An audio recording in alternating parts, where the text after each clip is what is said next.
ఒంగోలులో లాయర్లు ర్యాలీ చేపట్టారు. మెడికల్ కాలేజీలను ప్రైవేటీకరణ చేసే ఆలోచనను ఉపసంహరించుకోవాలని నిరసన చేశారు. విద్య, వైద్యం ప్రభుత్వ బాధ్యత అని లీగల్ సెల్ అధ్యక్షులు శ్రీనివాసరావు అన్నారు.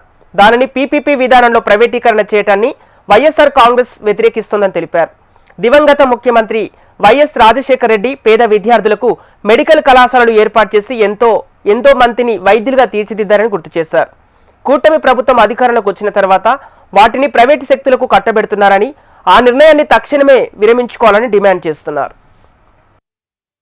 వైఎస్ఆర్ కాంగ్రెస్ పార్టీ అధ్యక్షుడు శ్రీ వైఎస్ జగన్మోహన్ రెడ్డి గారి పిలుపు మేరకు మా రాష్ట్ర వైఎస్ఆర్సీపీ లీగల్ సెల్ అధ్యక్షులు మనోహర్ రెడ్డి గారి ఆదేశాల మేరకు ప్రకాశం జిల్లా YSR Congress party legal cell ఆధ్వర్యంలో మా అధ్యక్షులు బూచేపల్లి శివప్రసాద్ రెడ్డి గారి సూచనల మేరకు మా ఒంగోలు వైసీపీ పార్టీ ఇన్ఛార్జి చుండూరు రవిబాబు గారి సలహా మేరకు మేమందరం కూడా ఈరోజు న్యాయవాదులం.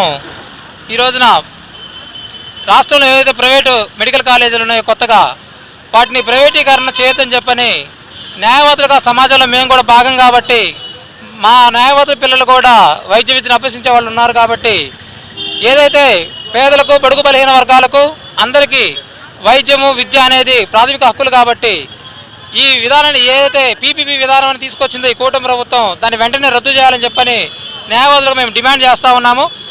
ప్రతి ఒక్కళ్ళకు కూడా వైద్య విద్యను అందించాలని చెప్పని మహత్తరమైన కార్యక్రమానికి గౌరవ మాజీ ముఖ్యమంత్రి వాళ్ళు జగన్మోహన్ రెడ్డి గారు 17 మెడికల్ కాలేజీలు తీసుకొస్తే ప్రతి ఒక్క నియోజకవర్గానికి, పార్లమెంట్ నియోజకవర్గానికి కొత్త మెడికల్ కాలేజీ మంజూరు చేస్తే ఈ కూటమి ప్రభుత్వం ఆ మెడికల్ కాలేజీని నడిపే పరిస్థితి లేకుండా అతి దుర్మార్గంగా ప్రైవేటు భాగస్వామ్యం అని చెప్పి ప్రైవేటు వారికి కట్టబెట్టే విధానంగా ఉంది. దీన్ని మేము నిరసిస్తూ న్యాయవాదులను కూడా రాబోయే రోజుల్లో దీన్ని భవిష్యత్తులో ఈ ఉద్యమాన్ని ముందుకు తీసుకెళ్తూ ఉంటాం. ముఖ్యమంత్రిగా ఉన్న టైంలో 17 మెడికల్ కాలేజీలను తీసుకొచ్చి ఒక మంచి కార్యక్రమానికి శ్రీకారం చుట్టారు. ఈరోజు కరోనా టైంలో కూడా ఆ రోజుల్లో ఆయన అంత మంచి కార్యక్రమాలు చేశారు. అదేవిధంగా అవన్నీ కూడా జనాలకి ఆ మంచి పనులు ఆయన చేసిన మంచి పనులు ఉండకూడదనే దురుద్దేశంతో ఈరోజు ఆ మెడికల్ కాలేజీలని ప్రైవేటీకరణ చేద్దామని ఒక కంకణం కట్టుకున్నారు. ఆ మెడికల్ కాలేజీల ప్రైవేటీకరణ అనేది ఆపేయాలి. మెడికల్ విద్య ప్రతి పేద విద్యార్థికి కూడా అందుబాటులో ఉండేలాగా చేయాలి.